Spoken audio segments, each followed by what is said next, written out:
Assalamualaikum, perkenalkan nama saya Nurbaiti. Saya adalah peserta Latsar CPNS golongan 3 angkatan 99 Kabupaten Sambas tahun 2021. Di sini saya akan memaparkan materi tentang manajemen ASN. Kegiatan pembelajaran 1. Kedudukan, peran, hak dan kewajiban dan kode etik ASN. A. Kedudukan ASN. Pegawai ASN adalah pegawai negeri sipil dan pegawai pemerintah dengan perjanjian kerja yang diangkat oleh pejabat pembina kepegawaian dan diserahi tugas dalam suatu jabatan pemerintahan atau diserahi tugas negara lainnya dan digaji berdasarkan peraturan undang-undang. Pegawai ASN berkedudukan sebagai unsur aparatur negara yang menjalankan kebijakan yang ditetapkan oleh pimpinan instansinya, pemerintah serta harus bebas dari pengaruh dan intervensi semua golongan dan partai politik. Kedudukan ASN berada di pusat daerah dan di luar negeri. Namun demikian, pegawai ASN merupakan satu kesatuan. Kesatuan bagi ASN ini sangat penting, mengingat dengan adanya desentralisasi, otonomi daerah, dan sering muncul isu putra daerah yang menyebabkan perkembangan birokrasi menjadi stagnan di daerah-daerah. B. Peran ASN. Untuk dapat menjalankan perannya dengan baik, pegawai ASN memiliki fungsi sebagai berikut. Pertama, melaksanakan kebijakan publik. Yang kedua, pelayanan publik. Yang ketiga, perekat pemersatu bangsa. C. Hak dan kewajiban ASN. Hak adalah suatu kewenangan atau kekuasaan yang diberikan oleh hukum, suatu kepentingan yang dilindungi oleh hukum, baik pribadi maupun umum. Dalam Undang-Undang ASN, hak PNS adalah sebagai berikut. Yang pertama, PNS berhak memperoleh A. Gaji, tunjangan, dan fasilitas. B. PNS berhak memperoleh cuti. C. PNS berhak memperoleh jaminan pensiun dan jaminan hari tua. D. Perlindungan. PNS berhak memperoleh pengembangan kompetensi. Kewajiban PNS. Dalam Undang-Undang ASN disebutkan kewajiban PNS sebagai berikut.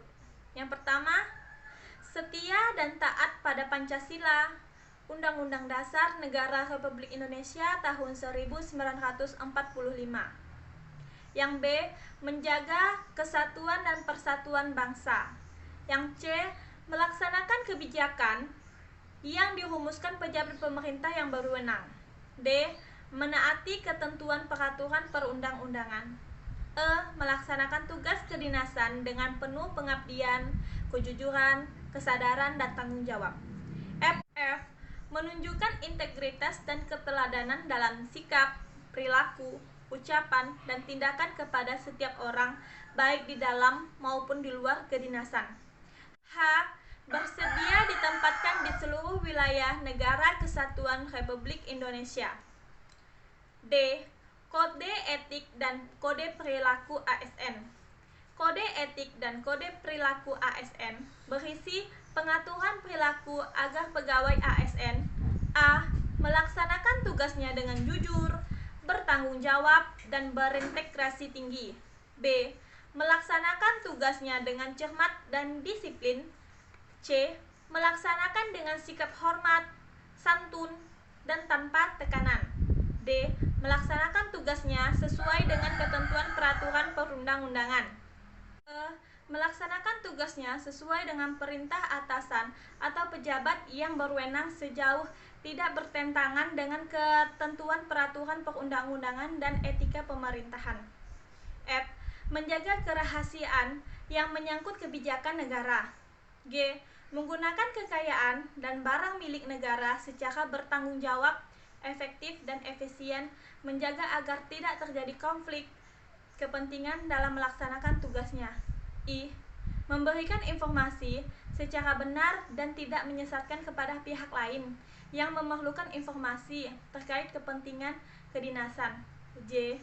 Tidak menyalahgunakan informasi intern negara, tugas, status, kekuasaan, dan jabatannya untuk mendapatkan atau mencari keuntungan atau manfaat bagi diri sendiri atau untuk orang lain. L. Melaksanakan ketentuan peraturan undang-undang mengenai disiplin pegawai ASN. Yang selanjutnya, kegiatan belajar 2. Konsep sistem merit dalam pengelolaan ASN. A. Pengantar. Pengelolaan SDM. Dalam hal ini, ASN dilakukan untuk memotivasi dan juga meningkatkan produktivitas pegawai dalam melaksanakan tugasnya sehingga mampu terkontribusi pada pencapaian tujuan dan sasaran organisasi. Organisasi membutuhkan pegawai yang jujur, kompeten, dan berdedikasi. B. Konsep sistem merit dalam pengelolaan ASN. Pelaksanaan sistem merit dalam beberapa komponen pengelolaan ASN sebagai di atas, khususnya dalam penyusunan dan penetapan kebutuhan, penilaian kinerja, pengembangan kompetensi, promosi, mutasi, penghargaan yang terdapat dalam Undang-Undang ASN. Yang pertama, perencanaan. Yang kedua, monitoring, penilaian, pengembangan. C. Kelembagaan dan jaminan sistem merit dalam pengelolaan ASN. Sistem merit menjadi prinsip utama dalam Undang-Undang ASN. Bahkan, undang-undang ini juga menyediakan aturan kelembagaan untuk menjamin keberlangsungan sistem merit dalam pengelolaan ASN. Lembaga-lembaga tersebut adalah 1. Komisi Aparatur Sipil Negara yang disingkat sebagai KASN, yang diberikan wewenang untuk melakukan monitoring dan evaluasi pelaksanaan kebijakan dan manajemen ASN untuk menjamin pewujudan atau pelaksanaan sistem merit pada instansi pemerintah. Yang kedua, kementerian yang menyelenggarakan urusan pemerintah di bidang pendayagunaan aparatur negara yang bertugas memberikan pertimbangan kepada Presiden dalam penindakan pejabat yang berwenang dan pejabat pembina kepegawaian atas penyimpangan sistem merit dalam pengelolaan ASN. Kegiatan belajar 3. Mekanisme pengelolaan ASN. A. Pengantar. Pengelolaan atau manajemen ASN pada dasarnya adalah kebijakan dan praktek dalam mengelola aspek manusia atau sumber daya manusia dalam organisasi, termasuk dalam hal ini adalah pengadaan, penempatan, mutasi, promosi, pengembangan, penilaian, dan penghargaan. Manajemen PNS. Penyelenggaraan PNS dilaksanakan oleh Presiden selaku pemegang kekuasaan tertinggi pembinaan ASN dengan kewenangan menetapkan pengangkatan, pemindahan, pemberhentian PNS, serta pembinaan manajemen PNS di instansi pemerintah sesuai dengan ketentuan peraturan perundang-undangan.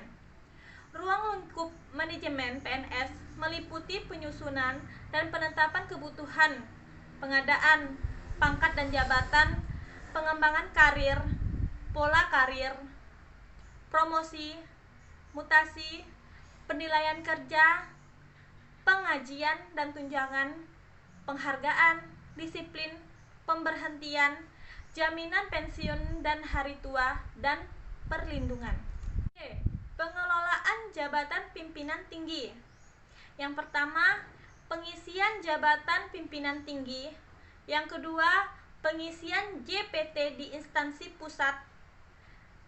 Yang ketiga, pengisian JPT di instansi daerah. Yang keempat, penggantian pejabat pimpinan tinggi. Yang kelima, pengawasan dalam proses pengisian jabatan tinggi. Yang keenam, pegawai ASN yang menjadi pejabat. D. Organisasi. Pegawai ASN berhimpun dalam suatu wadah Korps Profesi Pegawai ASN Republik Indonesia. Korps profesi ini memiliki tujuan untuk menjaga kode etik profesional dan standar pelayanan profesi ASN dan mewujudkan jiwa core ASN sebagai pemersatu bangsa. Sistem Informasi ASN.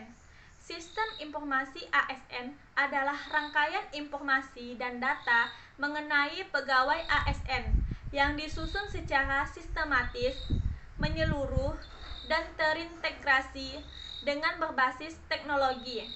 Sistem informasi ASN diperlukan untuk menjamin efisien, efektivitas, dan akurasi pengambilan keputusan dalam manajemen ASN. F. Penyelesaian sengketa.